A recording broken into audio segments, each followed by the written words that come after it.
Hello दोस्तों, मैं अंकुर तिवारी आपका बहुत बहुत स्वागत करता हूं करंट टाइम वन पर। आइए हम लोग देखते हैं 10 महत्वपूर्ण प्रश्न करंट अफेयर के, जिसमें पहला प्रश्न है कि हाल ही में solar energy of India limited ने भारत की सबसे बड़ी बैटरी भंडार प्रणाली किस राज्य में प्रारंभ की है। ध्यान से पढ़िएगा प्रश्न। ऑप्शन है छत्तीसगढ़, हिमाचल प्रदेश, उत्तराखंड, महाराष्ट्र। तो इसका सही आंसर होगा हिमाचल प्रदेश। हम लोग दूसरे प्रश्न की तरफ बढ़ते हैं। दूसरा प्रश्न है, विश्व व्यापार संगठन का 15वां मंत्री स्तरीय सम्मेलन कहाँ आयोजित किया गया है।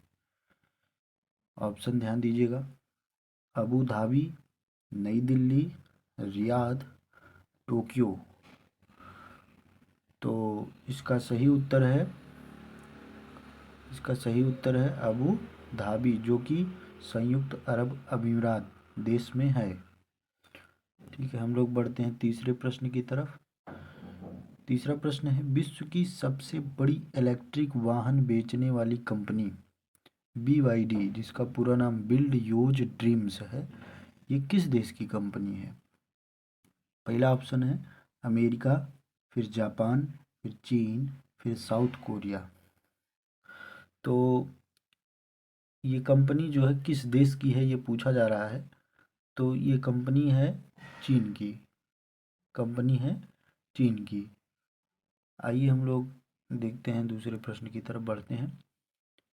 प्रश्न नंबर 4, भारत का पहला, ध्यान दीजिएगा, पहला और सबसे बड़ा आभूषण पार्क कहाँ बनाया जा रहा है। गांधीनगर, भोपाल, लखनऊ, नवी मुंबई। तो इसका सही उत्तर होगा नवी मुंबई। तो जिस क्वेश्चन में पहला आ जाए वो क्वेश्चन अपने आप में महत्वपूर्ण हो जाता है, क्योंकि भारत का सबसे बड़ा आभूषण पार्क है और पहला है, नवी मुंबई में बनाया जा रहा है, ध्यान रखिएगा। बढ़ते हैं अगले प्रश्न की तरफ। हाल ही में बांग्लादेश के हुए चुनाव में कौन प्रधानमंत्री बना है। तो इसके ऑप्शन हैं बिलाल अहमद, शेख हसीना, अब्दुल्ला शाहिद, मिर्ज़ा गुलाम हैदर। तो इसकी प्रधानमंत्री शेख हसीना जी दोबारा निर्वाचित हुई हैं, पहले से भी थी, दोबारा निर्वाचित हुई हैं। बढ़ते हैं अगले प्रश्न की तरफ। अगला प्रश्न है हमारा कि निम्नलिखित में से कौन ब्रिक्स संगठन में शामिल नहीं हुआ है। ऑप्शन है सऊदी अरब, ईरान, अर्जेंटीना, संयुक्त अरब अमीरात। तो दोस्तों इसमें अर्जेंटीना शामिल नहीं हुआ है। जब ब्रिक्स सम्मेलन हुआ था दक्षिण अफ्रीका में, तो अर्जेंटीना देश के प्रधानमंत्री कोई और थे। उन्होंने सहमति जताई थी कि मैं ब्रिक्स में शामिल होऊंगा, लेकिन जेवियर माइली हाल ही में चुने गए यहाँ के राष्ट्रपति, उन्होंने कहा कि मैं इस संगठन में शामिल नहीं होऊंगा। बाकी ये तीनों देश शामिल हुए हैं। साथ ही में एक देश है इथियोपिया, वो भी शामिल हुआ है। तो अब आइए बढ़ते हैं अगले प्रश्न की तरफ।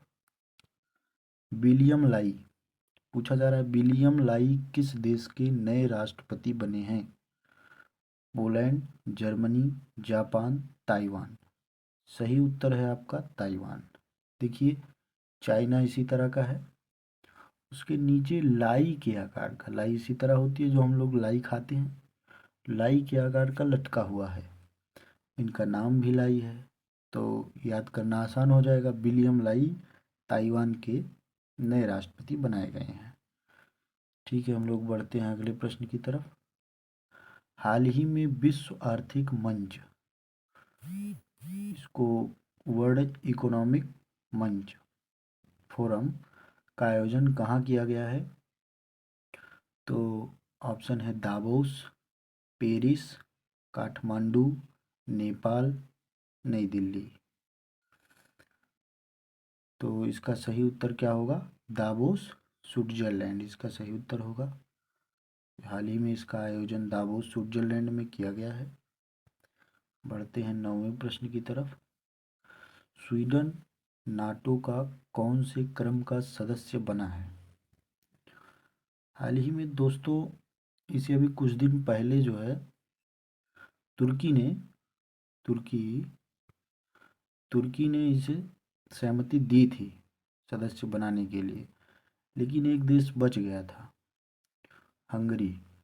हाल ही में हंगरी ने भी इसे जो है परमिशन दे दी है, मतलब दोनों ऑप्शन में हो, आप दोनों को मार सकते हैं। तो ये किस क्रम का सदस्य बना है ये पूछा जा सकता है। 32वां क्रम का है। कौन से देश ने इसे सहमति प्रदान की है? तुर्की और हंगरी, ये आपका प्रश्न है। आइए 10वें और अंतिम प्रश्न की तरफ चलते हैं। तो 10वां प्रश्न है हमारा, निम्नलिखित में कौन सा राज्य भारत की दूसरी सबसे बड़ी अर्थव्यवस्था बन गया है? भारत की दूसरी सबसे बड़ी अर्थव्यवस्था, महाराष्ट्र, गुजरात, उत्तर प्रदेश, राजस्थान। इसका उत्तर क्या होगा दोस्तों? इसका उत्तर होगा उत्तर प्रदेश। नंबर 1 पर महाराष्ट्र है, नंबर 2 पे हमारा यूपी आ गया है। तो ध्यान दीजिएगा दोस्तों, दूसरे नंबर पे हमारा उत्तर प्रदेश है, इसका सही उत्तर उत्तर प्रदेश हो जाएगा। बहुत बहुत धन्यवाद दोस्तों पूरा वीडियो देखने के लिए। दोस्तों हमारे वीडियो को लाइक कीजिए, सब्सक्राइब कर दीजिए, शेयर कर दीजिए, और हाँ, बेल आइकन ज़रूर दबाइए। बेल आइकन दबाएंगे, रोज़ वीडियो अपलोड होगा, रोज़ आपको मिल जाएगा। कम समय में 10 प्रश्नों की तैयारी आपकी प्रतिदिन हो जाएगी। वीडियो देखने के लिए बहुत बहुत धन्यवाद दोस्तों।